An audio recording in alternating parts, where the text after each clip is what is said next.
So this video review is taking place in September 9th through the 19th, I think. We've lost track of days. 2022. So September 9th through September 19th or 20th of September of year 2022.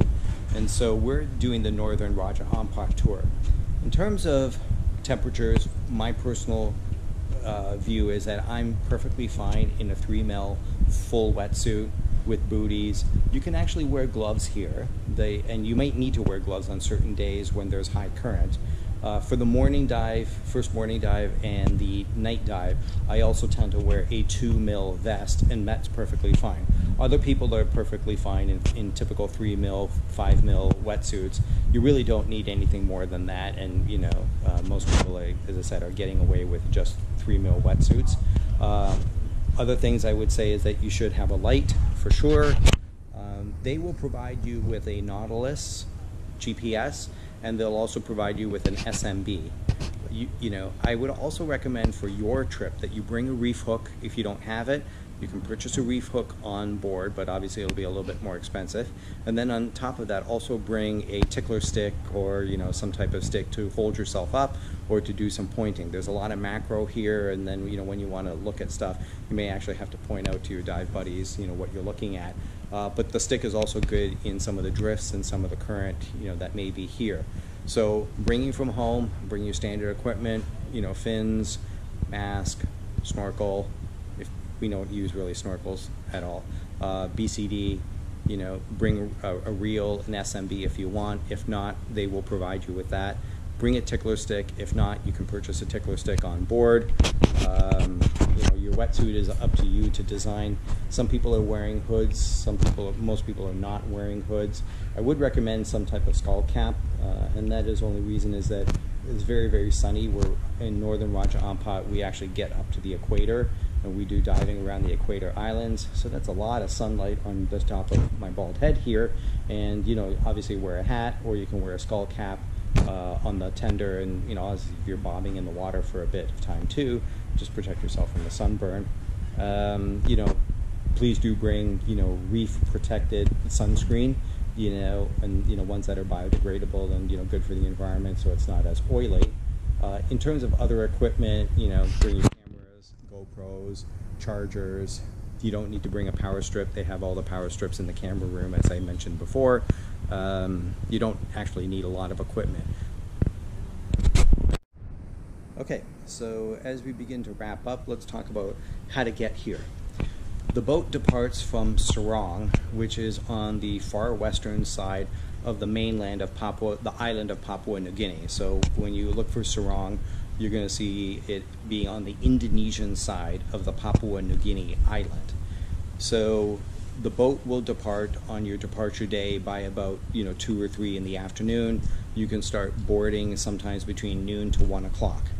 Now, in our particular itinerary, in which I think is common, is that to get to Sorong, there is the airlines will fly from Jakarta to Sorong, and they leave Jakarta at around midnight on that particular day, and they arrive in Sorong, if you're doing the non-stop flight, at 7 in the morning or 6 in the morning Sorong time. So it's about 4-hour flight, 4.5-hour flight, plus a 2-hour time change. So, you know, midnight or 12:30 at night, 1 o'clock in the morning, puts you at 6 o'clock, 7 o'clock in the morning in Sorong. Now that means that you would have basically traveled overnight on Batik Airlines, Lion Airways, or Garuda Airways, and then you come and you get to Sorong at 7 o'clock in the morning. Usually the boat will have picked you up and taken you to one of the local hotels where you can have breakfast and you can just kind of relax in the lounge over there, do some last-minute internet, and then the boat will come and pick you up from that hotel and take you, you know, here to the boat. So what I did in particular was recognizing that I didn't want to travel from the United States to Sorong, get on a liveaboard. In our case, our departure day was a Friday, first dive on a Saturday with the appropriate amount of jet lag. I chose to go to Jakarta a little bit earlier so that I could take a flight out of Sorong, to Sorong, I should say, a little bit earlier.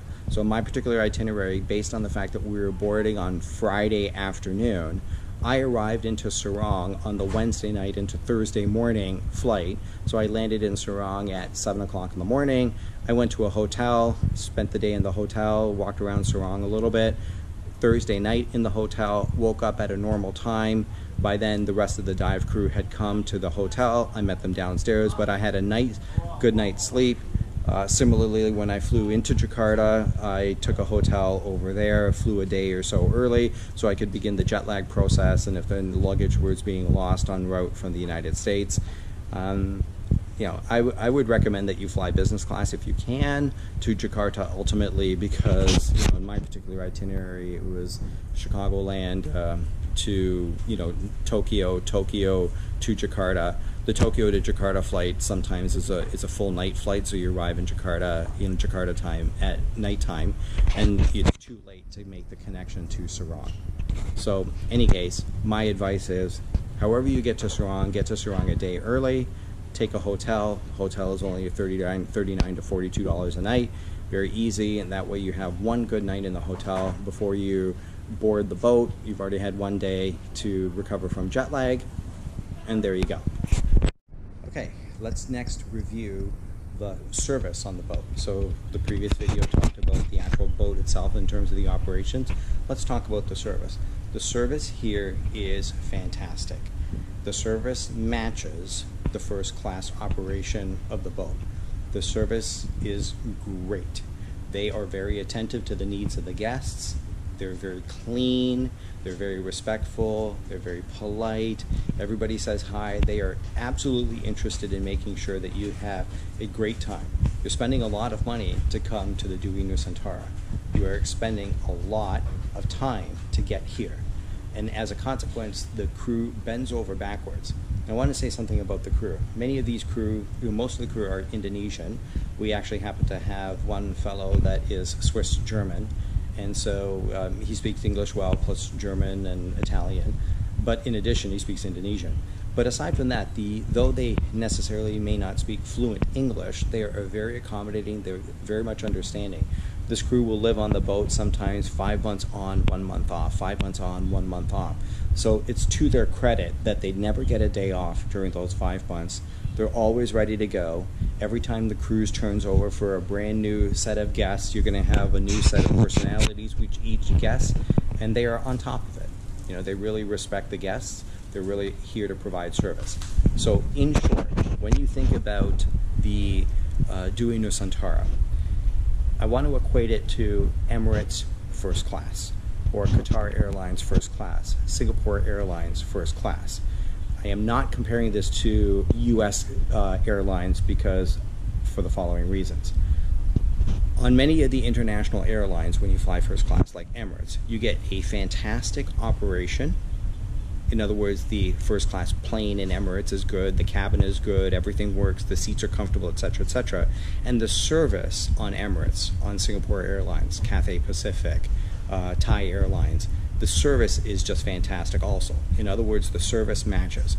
Unlike many American-based airlines, so if you fly United or American, you can actually have a good plane, but everybody knows that the service on United Airlines first class or American Airlines first class is just not at the level of the Asian carriers. So in this way, both, you could think of the Dewi Nusantara as having a fantastic first class operation and a fantastic first class service.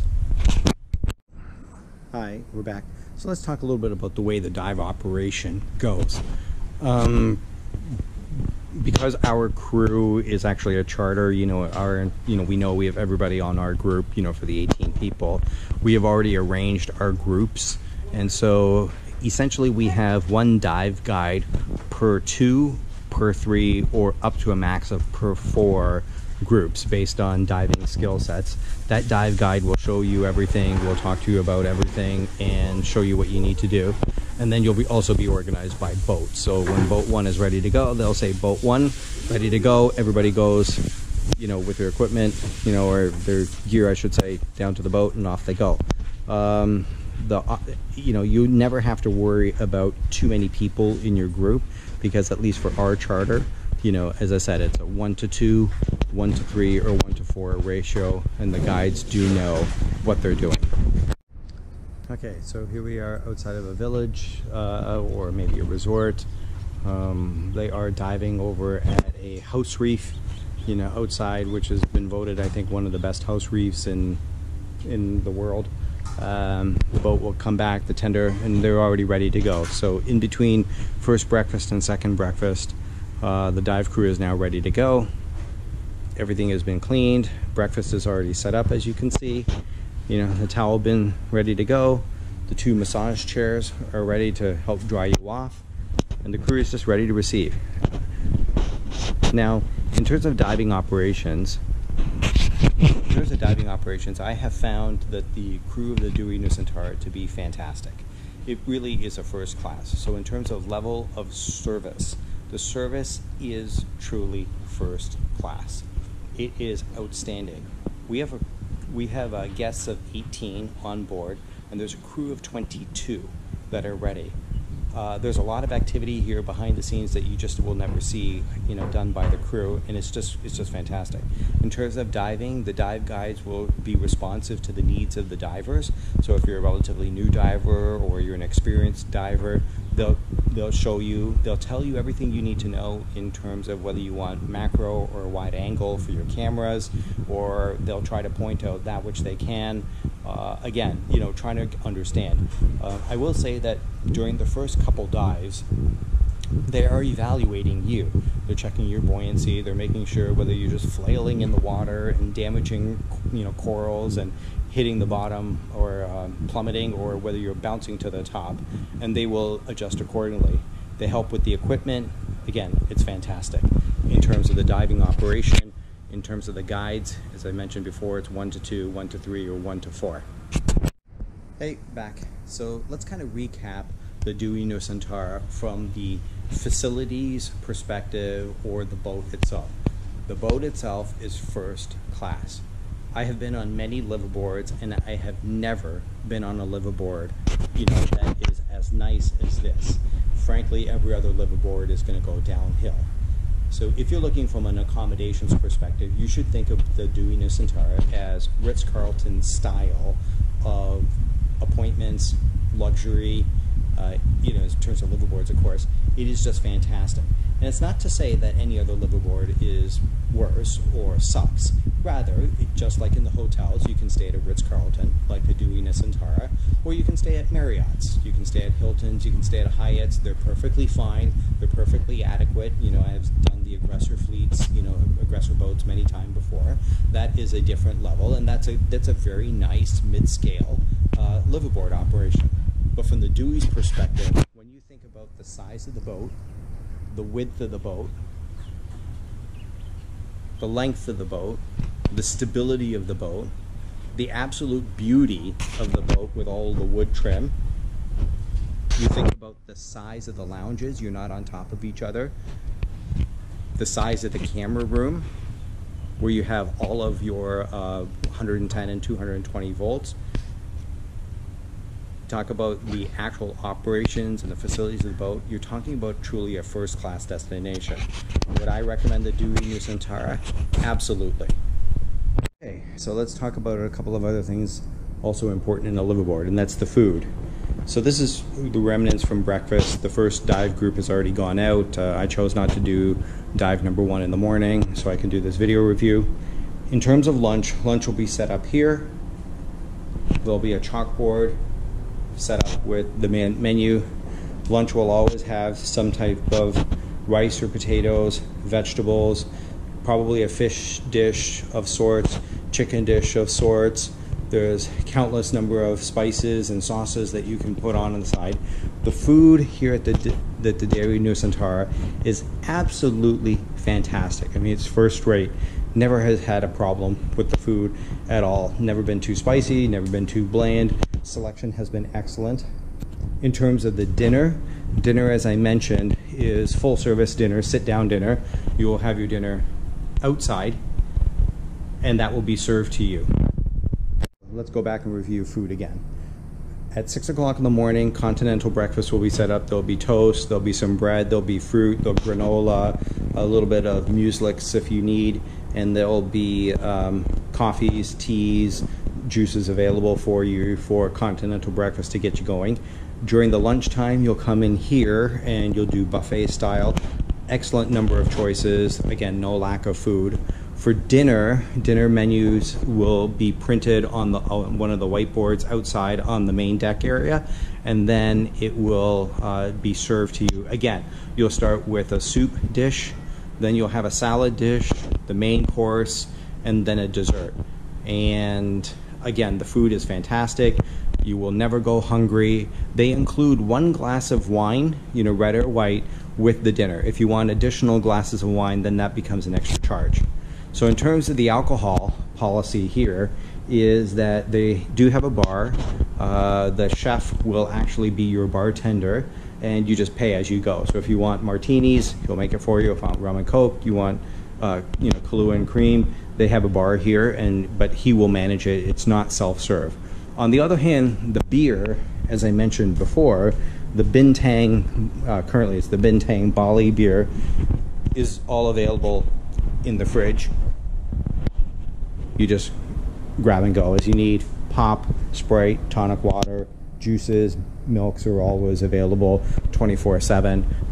Coffee is available 24/7. Tea is available over here 24/7. Although these cookie jars are empty, there's cookies and biscuits available 24/7. And frankly, if there's anything that you actually need, the Dewi Nusantara will provide it. There has been no issue with dietary restrictions for anybody. There has been no issue with spice levels. They have bent over backwards to make sure that everything is to the customer's liking. Again, this is a first-class operation. Okay, let's return to the inside cabin. So again, there's the deck with the tables and chairs out front. This is the lounge, main lounge area. Here we have L-shaped benching with tables, very comfortable. Many of us have taken many naps on these couches here. This could obviously seat 6 or 7. You have another area over here, can seat another 6 or 7. Entertainment unit, so they have a DVD player. You can plug in various movies into the big screen TV. This is the area where they serve the breakfast and lunch. This is usually buffet style. So first breakfast will be continental breakfast set up here. This is your massage schedule. You have another seating area at the back. You have another table. When this is set up for meals during bad weather, it seats all of us very, very comfortably. We don't have to worry. There's a water station here. Book exchange. Another book exchange, coffee machine, all the pop.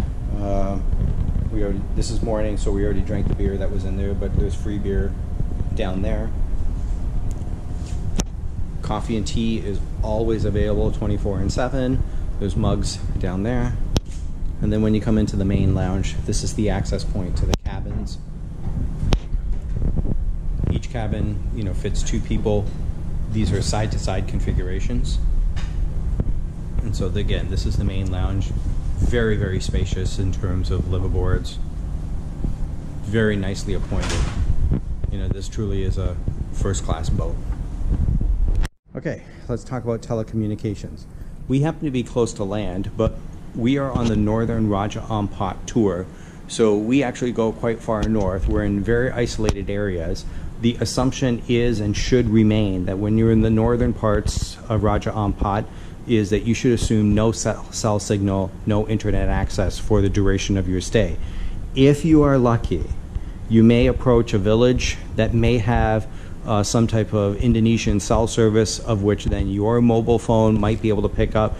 But I will tell you from experience, it is extremely spotty, and that you will never be able to send a text out.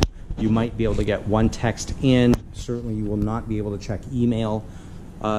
When the Dewi does get close to dock, they will then pull the signal from the city of Sorong and then distribute it over the Wi-Fi here. So there is a Wi-Fi on board when you're ready to go.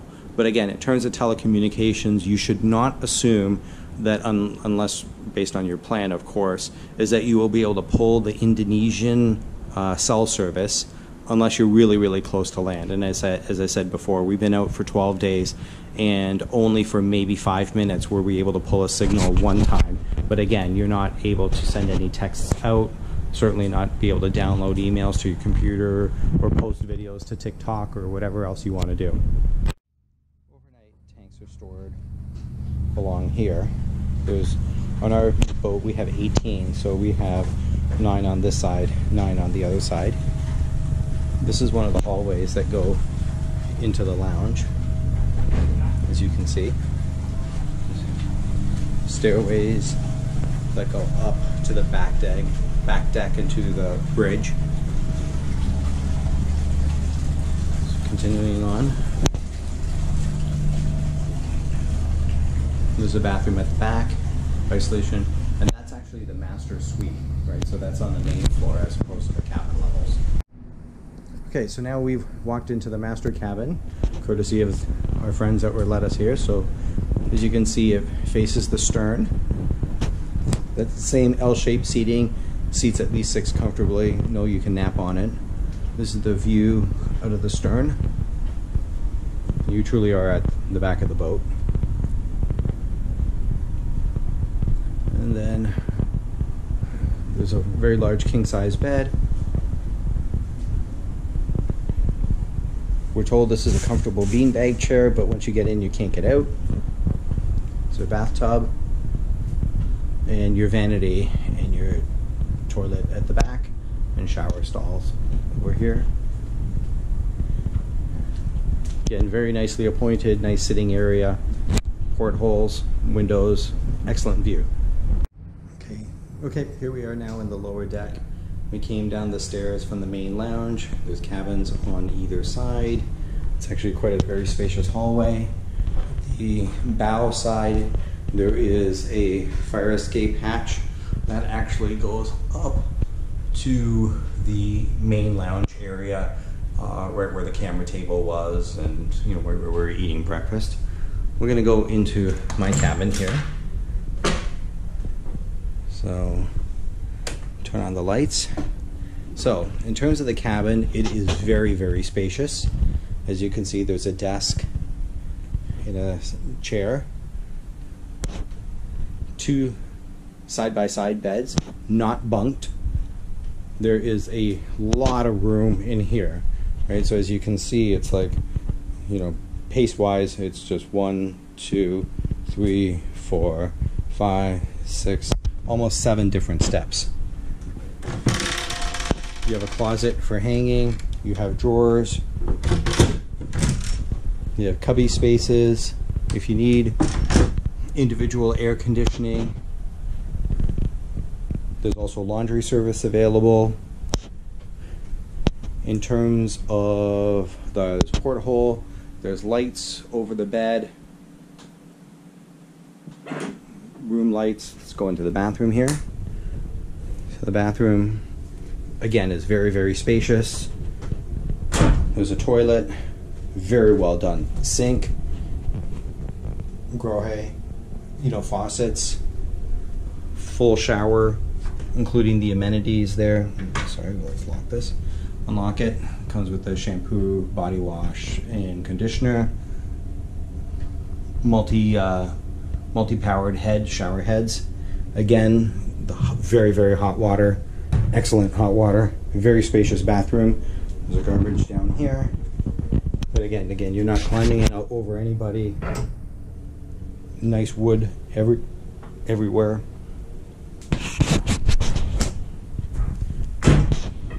Now, the other thing I'd like to point out is that this entire boat is European style outlets.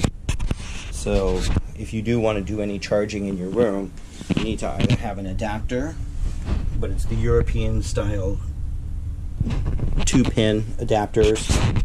Plug in a power strip, and then you can just use your 110 volts.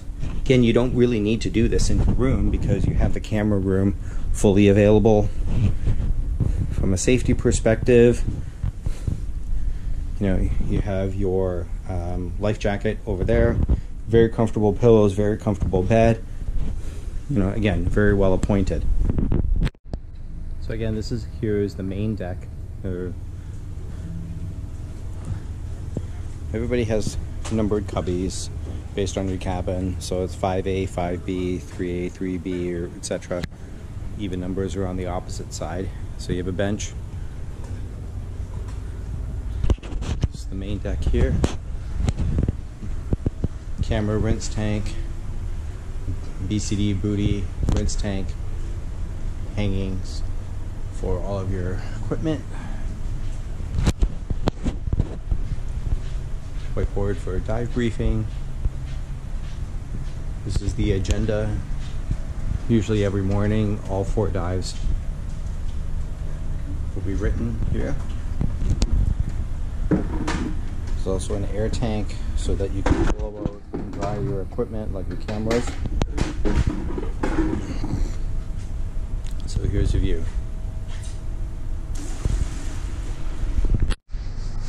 Okay, here we are now off the main deck towards the bow.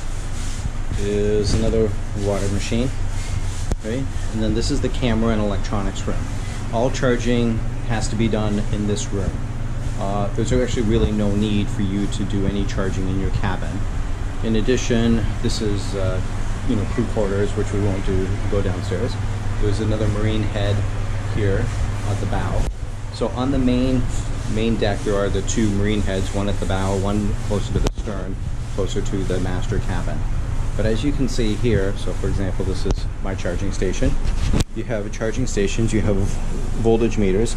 They give you already way more than enough power strips to do 110 volts if you come from North America. And they also have 220 volt in power strips here. And then a voltage converter, you just turn that on. You have plenty of storage space for your items and your camera gear. This is a semi-dry room, right? Meaning that it's not perfectly dry, but as you can see, people have all of their camera stuff here. There's even more storage space down there.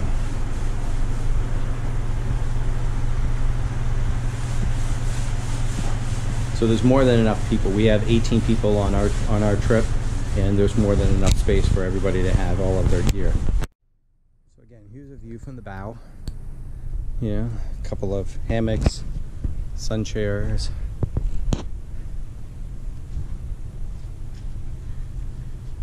Some other chairs. This is the main deck, as I said below, where you eat. It's canopied. On the far side is the bridge that you can see. They got another deck back there with some sun chairs, nice lounging chairs, etc. There are 2 access stairs going up, again made of wood. As you can see, this is a 3-master. 1, 2, 3. Though they have sails on it, this is a non-sailing boat. You know, it's only powered by diesel. On the last day, they will just raise the sails for photo opportunities, but not for sailing. Okay, so let's back. Let's talk about a typical day here. So a typical day, the first dive is at 7 o'clock in the morning. So that means breakfast is open as early as 6 o'clock in the morning for first breakfast. The bell will ring, this bell will ring here at 6:45, which is your 15 minutes to get dressed. They want you to be fully dressed in your dive suit for the briefing, which is at, say, 7 a.m.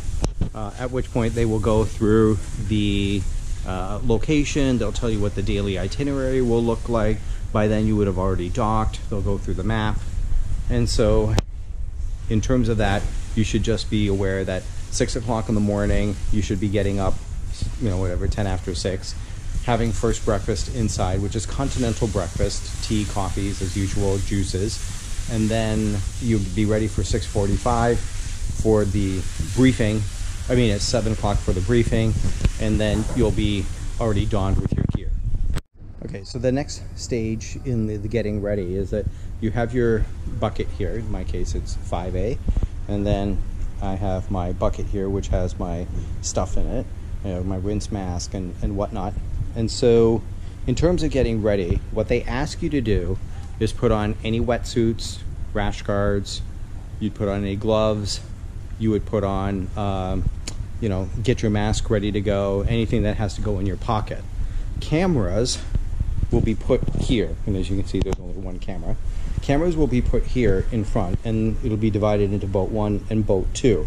Within 1 day or 2 days, this crew is so phenomenal that they know exactly whose camera or lights belong to who, and they'll make sure that it gets on the right boat. So it actually doesn't even matter where you put it, they'll know. Cameras go here. They take the cameras onto the boat themselves. So getting properly donned here means that you will put your wetsuits on, rash guards, booties, have your mask in hand. If you're going to have a tickler stick, have that ready to go. Place your cameras here. Cameras will be taken to the boat directly, and then you would proceed down the pathway to the tenders where the boats are. Okay, so now you have all your gear on. You will proceed down the pathway. Now notice here, while there is space for people's tanks and BCDs, the tanks and BCDs will already be on the tenders waiting for you. There are no cubbies on the tenders. Your fins, your BCD, tank, and then cameras will be already on the tender when you board. You just board down there. You just get on with your mask in hand. Make sure that you have your tickler stick if it's not already attached to your BCD. And off you go. Here's the adventurous crew of the SS Minnow taking off. This is boat 1 tender. Getting ready to go to Sarawak.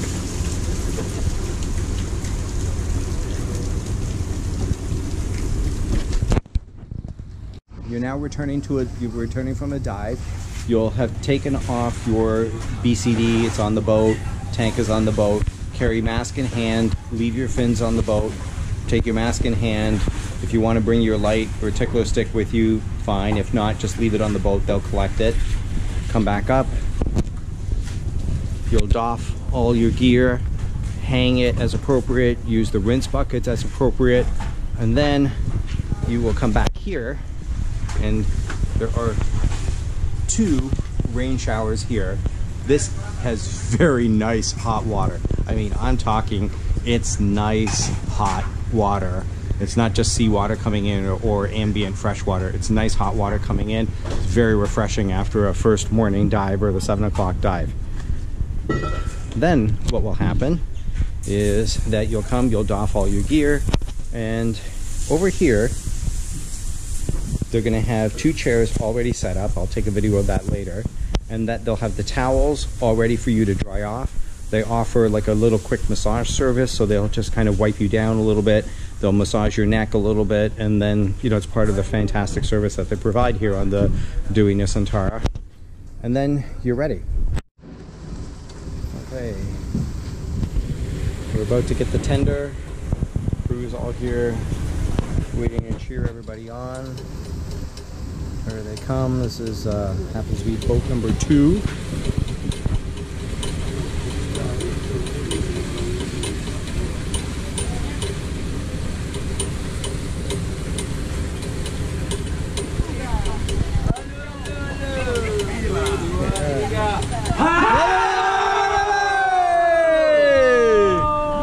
So here's the tender boat.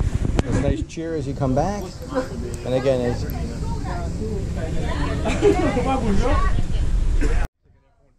yeah. So here's, as I said, the towel service. Kind of give you a little bit of massage, give you a little bit of towel. You just ask for your cabin towel by name. Here, you're now towel dried. You're gonna have second breakfast, or the first full breakfast. After, or during, I should say, the morning breakfast, the head chef will ask you by name, and he'll write down what your main breakfast order is going to be. In our case, you can have choices of eggs, hash browns, toast, scrambled eggs, French toast, There's bacon, there's ham, there is eggs Benedict, eggs Florentine. It's a first class operation. And then you'll sit down here for full breakfast. It'll be served to you, in person. You will never ever go hungry. And then you'll have full breakfast out here. And if it's raining or inclement weather, you'll have it back inside, the main lounge, as I said before.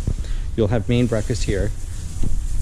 And then when you're finished, you're ready to digest just a little bit in preparation for dive number 2. Okay, so in preparation for dive number 2, they will tell you what time the next briefing is. Usually the first dive is at 7 o'clock, or you'll be in the water by 7:30. You'll be back on the boat by 8:30-ish or so.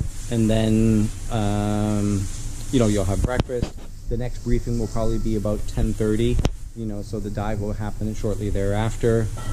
Then you'll have your, come back from your second dive. Then you're gonna have long lunch break. You'll have full lunch. Lunch is buffet style inside. Then they'll already talk about the next briefing, usually about 2:30. And then again, you'll be ready by, 2:15, or starting to get ready by 2:15. You'll have dive number 4, which is an evening dive or a night dive at 6:30. So in terms of our particular itinerary, we're in northern Raja Ampat in our particular itinerary. And so we do 4 dives a day. One at 7 o'clock in the morning, one at 10:30 in the morning, one at 2:30 in the afternoon, and a night dive at 6:30 in the evening.